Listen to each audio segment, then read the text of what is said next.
इशरत जहां लष्करी तोयबाचे दहशतवादी संघटनेशी संबंधित असल्याचा धक्कादायक खुलासा डेव्हिड हेडलीने केलेला आहे।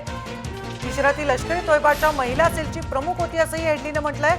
महिला सेलचा दहशतवादी हल्ला करण्याचा प्रयत्न होता पण तो अयशस्वी झाल्याचं हेडलीचं म्हणणं आहे। इशरत जहां ठाण्याजवळच्या मुंब्र्याची राहणारी होती। 2004 मध्ये एन्काउंटरमध्ये तिला ठार करण्यात आलं होतं। गुजरात आणि महाराष्ट्र पोलिसांनी घडवून आणलेली चकमक बनावट असल्याचा त्यावेळी आरोप झाला होता। यावरून अनेक वाद सुद्धा झाले होते। शिवाय इशरत जहां निर्दोष असल्याचा त्यावेळी दावा करण्यात आला होता। मात्र हेडलीनं आता इशरत जहांचा उल्लेख केल्याने इशरत दहशतवादी असल्याच्या दाव्याला आता पुष्टी मिळालेली आहे। माजी पोलीस आयुक्त सत्यपाल सिंह आपल्या बरोबर आहे। सत्यपाल सिंह जी, आपण बघतोय की इशरत जहांवरनं अनेक वाद उमट झाले होते। इशरत जहांचं एन्काउंटर फेक होतं इथपर्यंत पासून इशरत जहां दहशतवादी नव्हतीच असं सुद्धा सांगण्यात येत होतं असताना आता हेडलीने खुद्द इशरत जहांचं नाव घेतलेलं, आपली प्रतिक्रिया काय आहे? ज्यावेळी तो एन्काउंटर झाला होता गुजरातमध्ये त्यावेळी पण एलईडीचा जो न्यूज लेटर होता, एलईडीचे न्यूज लेटरवर त्या लोकांना पण क्लेम केला होता की इशरत जहां त्यांची ऑपरेटिव्ह होती। नंतर ज्यावेळी हेडलीच्या अमेरिकामध्ये त्यांचा डिपोजिशन झाला कोर्टामध्ये त्यावेळी पण त्यांना असा स्टेटमेंट दिला होता। ते स्टेटमेंटची कॉपी अपने गृह मंत्रालय भारत सरकारकडे होती। पण त्यावेळीची काँग्रेस सरकारमध्ये जो अपने मंत्री होते चिदंबरम साहेब त्यांनी असा निर्देश दिला होता की त्या स्टेटमेंटची त्या जबाबाची कॉपी कोणाला द्यायची नाही। त्यावेळी 2011 मध्ये माझी नेमणूक झाली होती SIT चीफ म्हणून गुजरातमध्ये। त्या एन्काउंटर बद्दल हे पता करण्यासाठी तो जुनून होता की कसा होता, त्यासाठी पण माझ्याकडे माझ्या हात पर जो स्टेटमेंट लागला होता त्यामध्ये क्लिअरली स्पष्ट रूपेण हेडलीने असा बोलले होता की इशरत जहां LETची ऑपरेटिव्ह होती। पण सत्यपाल सिंह, तुम्हाला असं म्हणायचं की इशरत जहां दहशतवादी नव्हती असं सांगण्यासाठी आपल्यावर दबाव आला होता? ऐसा त्या लोकांचा असा प्रयत्न होता। त्यावेळी मी 1 महिना तिथे फक्त काम केला होता पण त्या लोकांना सगळे असा दबाव तंत्र असा निर्माण केला होता की येन प्रकारे ऐसा सिद्ध करायचे की इशरत जहां एकदम निर्दोष होती। ची गोष्ट म्हणजे या संपूर्ण प्रकरणामध्ये सीबीआयने सुद्धा सांगितलं की हा एन्काउंटर फेक होता। कुठेतरी तुम्हाला असं वाटतंय की तत्कालीन काँग्रेस सरकारने इशरत जहां निर्दोष होती, LETची नव्हती असं म्हणण्यासाठी जो आहे तो सगळ्या एजन्सीजवरती दबाव आणला होता, एन्काउंटर फेक होता असाही दबाव आणला होता? त्यासाठी त्यांचा जबाब समजासाठी तुम्हाला मी सांगितले त्या लोकांची अशी मनसा होती की मी असा त्यांचे म्हणण्यानुसार ते काम करायचं। मैंने त्याचा स्पष्ट एक नकार दिला होता, मी असं काही करणार नाही। त्यावेळी ज्या काही सत्यता आहे त्यामध्ये बोलणार और करणार।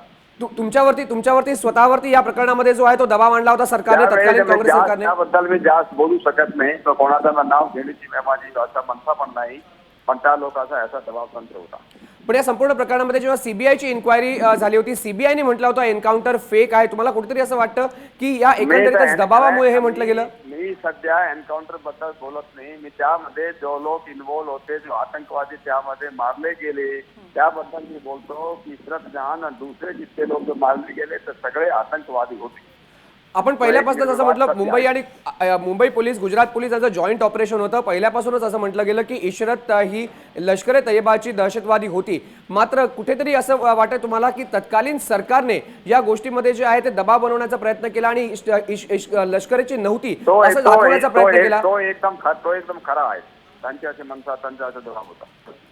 धन्यवाद सत्यपाल सर, तुम्ही दिलेल्या प्रतिक्रियेबद्दल। आपण पाहिली मनुश्री सत्यपाल सिंह यांची प्रतिक्रिया। सत्यपाल सिंह मुंबईचे माजी पोलीस आयुक्त आहेत, काही काळ दिल्लीमध्ये सुद्धा त्यांनी काम केलं होतं। जेव्हा 2004ला हे संपूर्ण प्रकरण झालं तेव्हा सत्यपाल सिंह स्वतः मुंबईमध्ये एका मोठ्या पदावरती कार्यरत होते। त्यामुळे सत्यपाल सिंह यांनी जो दावा केलेला आहे की त्यावेळी कुठेतरी दबाव बनवण्याचा प्रयत्न केला, त्यांच्यावरती दबाव बनवण्याचा प्रयत्न केला तत्कालीन सरकारने, म्हणजेच काँग्रेस सरकारने दबाव बनवण्याचा प्रयत्न केला की लष्कर तैयबाची दहशतवादी नाही हे सांगण्याचा प्रयत्न केला। कुठेतरी सत्यपाल सिंह आता भाजपमध्ये आहेत, ते फार जास्त याच्या संदर्भात बोलू शकत नाहीत। मात्र सत्यपाल सिंह यांनी एक नवीन लाईन जी आहे ती या संपूर्ण प्रकरणाला दिलेली आहे। आपण बघू शकतो की त्यावेळी मुंबई पोलीस आणि अगदी गुजरात पोलीस वारंवार सांगत होतं की ती LETची सदस्य आहे त्यामुळे तिचा एन्काउंटर झालेला आहे, किंवा आपण बघतो की मोदींवर हल्ला करण्यासाठी आली होती, वारंवार ओरडून ते पोलीस सांगत होते। मात्र त्यावेळच्या सरकारने असो म्हणू किंवा आपण बघू शकतो की काँग्रेसने म्हणू त्यांच्यावर दबाव आणला आणि इशरत जहां ही दहशतवादी नाही आहे वारंवार सांगण्यात आलेलं आहे। पण मयांक, आता हेडलीने त्याची पुष्टी दिल्यामुळे अनेक गोष्टी आता स्पष्ट झालेल्या आहेत। बरोबर आहे मनुश्री, हेडलीनीच पुष्टी दिल्यामुळे अनेक गोष्टी स्पष्ट झालेल्या आहेत. आपण पहिल्यांदा विशाल सिंगकडे जाऊया, कारण विशाल स्वतः कोर्टामध्ये उपस्थित होता. विशाल, सगळ्यात महत्त्वाची गोष्ट म्हणजे हेडलीनी एक खुलासा केलेला आहे, खळबळजनक याला म्हणावं लागेल. इशरत जहां लष्कर ए तय्यबाच्या महिला विंगची सुसाईड बॉम्बर होती आणि झकीउर रहमान लखवीनी ही गोष्ट स्वतः हाफिज सईदनी सुद्धा ही गोष्ट लष्कर ए तय्यबाच्या आतंकवाद्यांना सांगितली होती. काय नक्की हेडलीनी खुलासा केलेला आहे आज कोर्टामध्ये? मयंक, जर आपण पाहिलं तर जे सरकारी वकीलनी हेडलीला विचारलं होतं की लष्कर ए तैयबासाठी कोणतीही वुमेन सेल होती का, ह्या प्रश्नाच्या उत्तरमध्ये डेव्हिड हेडलींनी हो उत्तर दिलं होतं. त्याचबरोबर त्यांनी हे विचारलं होतं की नेमकं ती जी संघटना आहे, जी वुमन सेल होती, त्याला त्याचा लीडर कोण होता. मग त्यांनी उत्तर दिलं की अबू ऐमान नावाचा एक व्यक्ती होता, त्याची आई होती, त्या ही महिला सेलची चीफ होती, तिच्या अंडरमध्ये सगळी महिला होत्या. त्यानंतर त्यांनी विचारलं होतं की जी महिला सेल होती तिचा कोणताही हल्ल्याकरता कट होता का.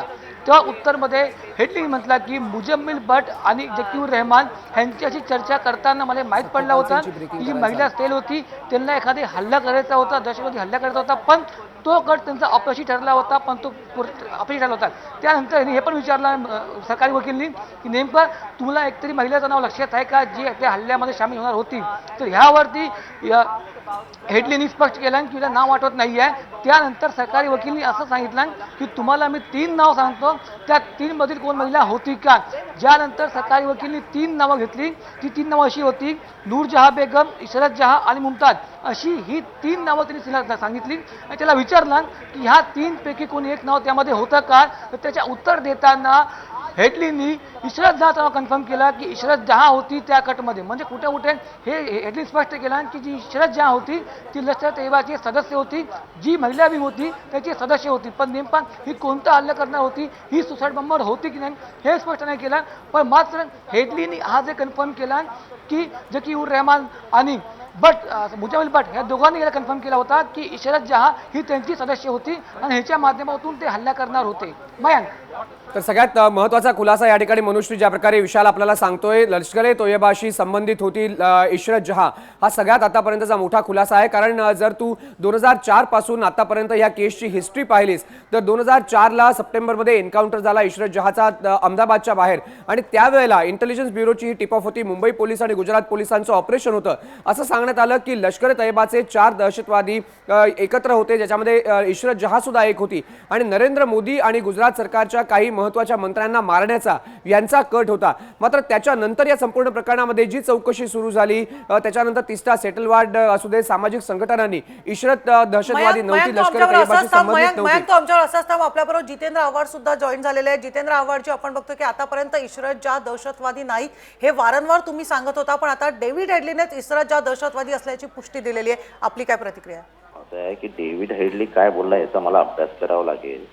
पण भारताच्या जेवढ्या सिक्युरिटी एजन्सीज आहेत, सीबीआय पासून आयबी पर्यंत, त्यांनी सगळ्यांनी निर्वाळा दिला होता की ती टेररिस्ट नाही, आणि तसं त्यांनी कोर्टासमोर ॲफिडेव्हिट सादर केलेले आहेत. आता मला वाटतं की माझा भारताच्या गुप्तहेर संघटनेवर, भारताच्या इन्व्हेस्टिगेटिंग एजन्सीजवर जास्त विश्वास आहे की तुमचा विश्वास आहे इन्व्हेस्टिगेटिंग एजन्सीवरती. मात्र त्याच इन्व्हेस्टिगेटिंग एजन्सीचे एक मुख्य असलेले सत्यपाल सिंग, त्यांनी असा आता दावा केलेला आहे की काँग्रेस सरकारने दबाव बनवला आणि इशरत एलईटीशी संबंधित नाही, अशा प्रकारचा जो आहे तो रिपोर्ट इन्व्हेस्टिगेटिंग एजन्सीला बनवायला सांगितला.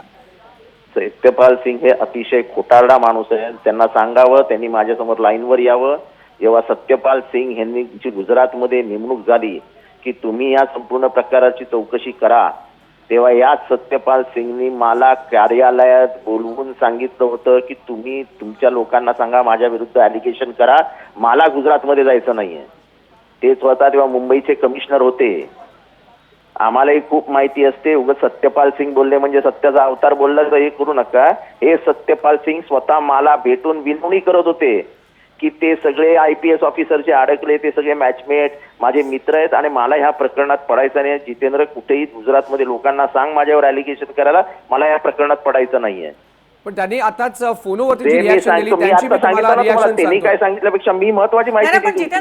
जितेंद्र आव्हाडजी, सत्यपाल सिंगचं म्हणणं बाजूला राहून दे, पण डेव्हिड हेडलीने आतापर्यंत अनेक धक्कादायक खुलासे केलेले आहेत, त्याची पुष्टी सुद्धा मिळाली आणि त्याच डेव्हिड हेडलीने इशरत जहांचं सुद्धा नाव घेतलेलं आहे. मी एका प्रकरणाशी संबंधित बोलू शकतो. मला त्याच्याबद्दल मला आता ती पूर्ण माहिती घ्यावी लागेल, कारण का तो असं म्हणतो की ए नी बी ला सांगितलं आणि बी नी सी ला सांगितलं. आपल्याबरोबर आपण आव्हाडजी आपल्याबरोबर सत्यपाल सिंग आहेत. सत्यपालजी, मी परत तुम्हाला तोच प्रश्न विचारतो. जितेंद्र आव्हाडांचं असं म्हणणं आहे की अशा प्रकारचा कोणताही राजकीय दबाव नव्हता, मात्र तुम्ही असं म्हणताय की राजकीय दबावामुळेच ह्या गोष्टी झाल्या. जितेंद्र आव्हाडांना जे आहे ते तुम्ही काय म्हणाल? बरेच माहिती जितेंद्र आव्हाडला माहिती होऊ शकत नाही. मी ज्या काही बोललो मी एकदम सत्य बोलतो. मी तिथे SITचा प्रमुख होतो गुजरातमध्ये. मला माहिती त्यामध्ये काय काय झालेलं आहे. त्याबद्दल जास्त बोलण्याची असं माझी काही इच्छा नाही, पण मला माहिती ज्या काय मी बोललो होतो.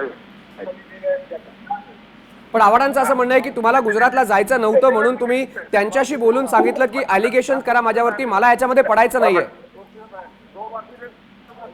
आता एक इतका गडबड चालू आहे पंजाबमध्ये आहोत. नाही, आव्हाडांचं असं म्हणणं आहे की तुम्हाला गुजरातला जायचं नव्हतं म्हणून तुम्ही त्यांना भेटला होता जाऊन या संपूर्ण प्रकरणाच्या मध्ये. मला माहिती होती ना त्यामध्ये काय जबाबतंत्र होता, त्यांची काय मनसा होती, त्यांची काय का माझी इच्छा नव्हती. माझी इच्छाच्या विरुद्ध माझी नेमणुकी झाली होती. आव्हाडजी, तुम्ही ऐकलं सत्यपाल सिंग म्हणतात की दबाव तंत्र होतं, मनशा काय होती मला माहिती होती. त्यांची इच्छा नव्हती तर निवडणुकीच्या आधी राजीनामा देणारे सत्यपाल सिंग सत्यव्रताचा अवतार घेऊन हे सगळं एक्सपोज का नाही केलं तेव्हा त्यांनी, की माझ्यावर दबाव टाकतायत, खोटं नाव घ्यायला लावतायत. चौकशी सुरू झाली 2004 साली आणि यांची नेमणूक झाली होती 2011 का 12 साली. आणि मग ते कोर्टाचे एक न्यायाधीश आहेत तमांग, ज्यांनी सांगितले फेक एन्काउंटर. मग ते तमांग पण खोटं बोलत होते का? CBIच्या चार्जशीट पण खोटं बोलतात का? IBचे रिपोर्ट पण खोटं बोलतात का? आता या सगळ्याचा अभ्यास करावा लागेल. असं पटकन मी स्टेटमेंट नाही देऊ शकत. बरोबर आहे आव्हाडजी, तुम्ही सत्यपाल सिंग यांना स्वतः तुम्ही ऐकलं, त्यांचं असं म्हणणं आहे की मला राजकीय मंशा माहिती होती काय आहे. मला त्यांनी कॉन्ट्रडिक्ट केलं का की मी जितेंद्रला बोलवला नव्हता, जितेंद्रशी बोललो नव्हता असं ते म्हणाले का एका वाक्याने? त्यांचं असं म्हणणं आहे की जितेंद्र आव्हाडांना बऱ्याचशा गोष्टी कळत नाहीत ज्या मला पोलीस ऑफिसर म्हणून कळतात. मी ओपनली बोललो की नाही, मी काय आडपडदा ठेवून बोललो की नाही, बोललो काय?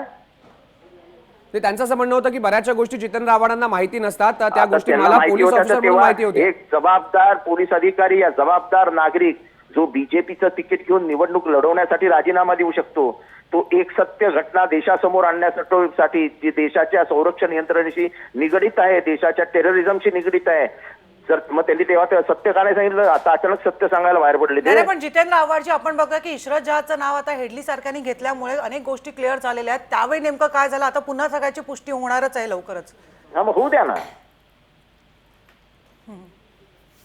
धन्यवाद जितेंद्र आव्हाड तुम्ही दिलेल्या माहितीबद्दल. मनुश्री, आपण पाहिलं जितेंद्र आव्हाड आणि सत्यपाल सिंग या दोघांचे या संपूर्ण प्रकरणामध्ये जे आहेत त्या वेगवेगळी वक्तव्य आहेत. जितेंद्र आव्हाड असं म्हणतात की सत्यपाल सिंग खोटं बोलतायत आणि सत्यपाल सिंगांचं असं म्हणणं आहे की राजकीय दबाव होता आणि या राजकीय दबावाच्याच पोटी मला कुठेतरी असं वाटलं की राजकीय जो पक्ष त्यावेळेला होता, काँग्रेस सरकार सत्तेमध्ये होतं आणि त्यांची मनशा काय आहे मला माहिती होतं. इशरत लष्करी तैयबाची नव्हती अशा प्रकारचा सांगण्यासाठी दबाव बनवला जात होता. अगदी त्यावेळी मोठं राजकारण याला सामोरं जावं लागलं होतं. अगदी भाजप सरकारवर सुद्धा टीका झाली होती. अगदी एकीकडे काँग्रेस म्हणते की इशरत जहां निर्दोष होती, तर दुसरीकडे भारतीय जनता पक्ष सरकारवर याबद्दल टीका झाली होती. खास करून मोदी सरकारवर गुजरातमध्ये एन्काउंटर झाल्यामुळे टीका झाली होती. पण मयांक, तुला एक विचार असं वाटतं की आतापर्यंत हेडलीने अनेक खुलासे केलेले आहेत, अनेक गौप्यस्फोट केलेले आहेत, अनेक माहिती अगदी मोकळेपणाने उघड दिलेली आणि त्याच हेडलीने आता इशरत जहांचं नाव घेतलेलं आहे. त्यामुळे इशरत जहां दहशतवादी होती की नाही याबद्दल बऱ्यापैकी पुष्टी मिळालेली आहे. मनुष्य, सगळ्यात महत्त्वाची गोष्ट म्हणजे हेडलीनी आतापर्यंत मुंबई हल्ल्याच्या बाबतचे जे खुलासे केले त्याच्यापेक्षाही हा सगळ्यात मोठा आणि महत्त्वाचा खुलासा मानला जातोय. कारण 2004 मध्ये इशरत जहांचा एन्काउंटर झाल्यानंतर 2009, 2010, 2011 या 3-4 वर्षामध्ये इशरत जहांचा एन्काउंटर कसा फेक होता याबाबत अहमदाबादच्या मेट्रोपॉलिटन मॅजिस्ट्रेटनी स्वतःचा रिपोर्ट दिला होता. त्याच्यानंतर हे प्रकरण हायकोर्टात गेलं. हायकोर्टाने CBI इन्क्वायरी दिली. CBI इन्क्वायरीमध्ये सांगण्यात आलं, CBIने चार्जशीटमध्ये, की हा एन्काउंटर फेक होता. त्यामुळे आता डेव्हिड हेडलीनी स्वतःहून येऊन भारताच्या कोर्टामध्ये कबुली देणं की इशरत जहां ही लष्करी तैयबाची होती, लष्करी तैयबासाठी काम करत होती. झकीउर रहमान लखवी आणि मुझम्मिल, झकीउर रहमान लखवी ऑपरेशन कमांडर आहे, मुझम्मिल हँडलर आहे लष्करचा, त्या दोघांनी मला सांगितलं होतं की इशरत जहां ही महिला विंग लष्करची होती, सुसाईड बॉम्बर होती. तर हा सगळ्यात मोठा खुलासा म्हणावा लागेल, कारण इशरत जहांच्या प्रकरणाला आता एक नवीन वेगळं वळण मिळालेलं आहे. तत्कालीन SITचे चीफ म्हणून ज्यांना म्हटलं होतं सत्यपाल सिंग, ते म्हणतात राजकीय दबाव होता. तर दुसरीकडे काँग्रेस सरकारकडनं असं म्हटलं गेलं की इशरत जहां ही लष्करी तैयबाशी संबंधित नव्हती. त्यामुळे आता येणाऱ्या काळामध्ये इशरत जहांचं प्रकरण हे आणखीन वेगळ्या डायमेन्शन्सला जाणार आहे, आणखीन वेगळ्या लेवलला जाणार आहे, कारण आता राज्यामध्ये आणि केंद्रामध्ये भाजप सरकार सत्तेमध्ये आहे आणि त्यामुळे भाजपचेच सध्या खासदार असलेले सत्यपाल सिंग त्यावेळेला पोलीस खात्यात होते आणि या संपूर्ण प्रकरणाची चौकशी सत्यपाल सिंग यांच्याकडे करण्यात आली होती। त्यामुळे इशरत जहांचा खुलासा हा सगळ्यात मोठा खुलासा म्हणावा लागेल। इशरत जहां ही लष्कर ए तोयबाची सदस्य होती असा धक्कादायक खुलासा आता डेव्हिड हेडलीने केलेला आहे। इशरत ही लष्कर ए तोयबाच्या महिला सेलची प्रमुख होती असं हेडलीने म्हटलेलं आहे।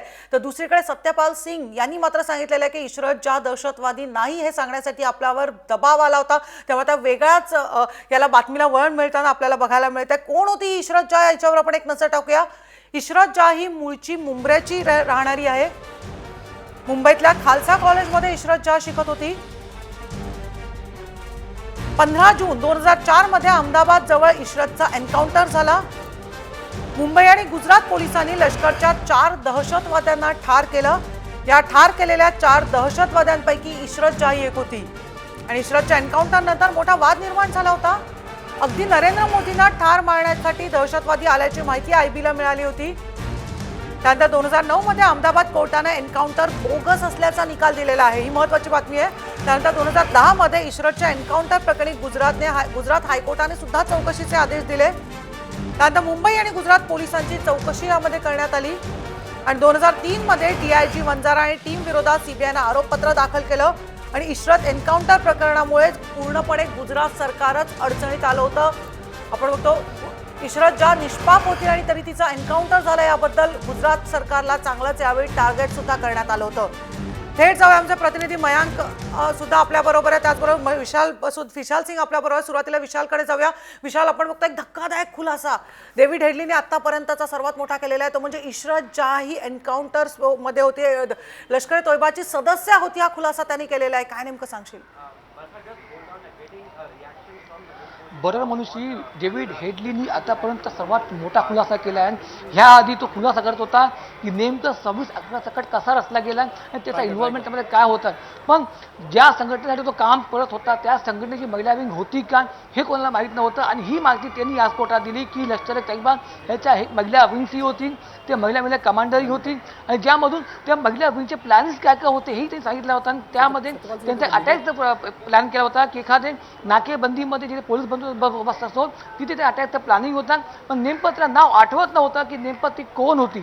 तर सरकारी वकीलने 3 नावं घेतली होती की हा नावापैकी कोण त्यात होता का, तर ज्यामध्ये जेव्हा इशरत जहांचं नाव घेतलं तर तेव्हा त्यांनी कबुली दिली, हमी दिली इशरत जहां होती म्हणून। म्हणजे आता हे स्पष्ट झाला, तो पण एका दहशतवादीकडून, तो दहशतवादी त्या संघटनेचा सदस्य होता, तो रेकी करणारा होता असा व्यक्ती कबूल देतो। इशरत जहां नावाची जी महिला होती ती लष्कर ए तैयबाशी संबंधित होती आणि ती त्या विंगमध्ये होती।